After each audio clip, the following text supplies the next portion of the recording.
পরিযায়ী শ্রমিকরা যারা মারা গেছেন 2 লক্ষ টাকা করে সরকারের পক্ষ থেকে দেওয়া হচ্ছে। বন্যায় 28 জন মারা গেছেন, তাদের পরিবারকেও 2 লাখ টাকা করে দেওয়া হচ্ছে। এবং বিনা চিকিৎসায় যে 29 জন মারা গেছেন তাদের পরিবারকেও 2 লাখ টাকা করে দেওয়া হয়েছে। হয়তো অর্থটা তাদের কাছে খুবই নগণ্য, কিন্তু যখন একটা জীবন চলে যায় তখন অন্তত তাদের পাশে দাঁড়ানোর জন্য এটা সামান্য গভর্নমেন্টের কাছ থেকে একটা ছোট্ট কন্ট্রিবিউশন। বাদ বাকি হেলথ ডিপার্টমেন্টকেও বলা হয়েছে সাপের ওষুধ ঠিক মতো রাখতে। সাপে কামড়ালে আমি প্রেসের মাধ্যমে বলবো মেসেজটা কনভে করতে।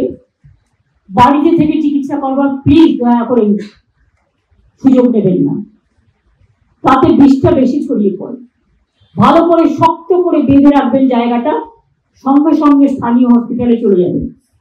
সাপের কামড়ালে যে ওষুধটা দেওয়া হয় অ্যান্টিভেনাম বলে, সেটা দেওয়া আছে সব জায়গায়, সেটা দিলে সঙ্গে সঙ্গে দিলে বেঁচে যায়। কিন্তু দেরি করলে একবার জ্ঞান চলে গেলে জ্ঞান ফিরে আসা খুব মুশকিল হয়। সবকে একটি ছেলে মারা গেছে বন্যায় নয়,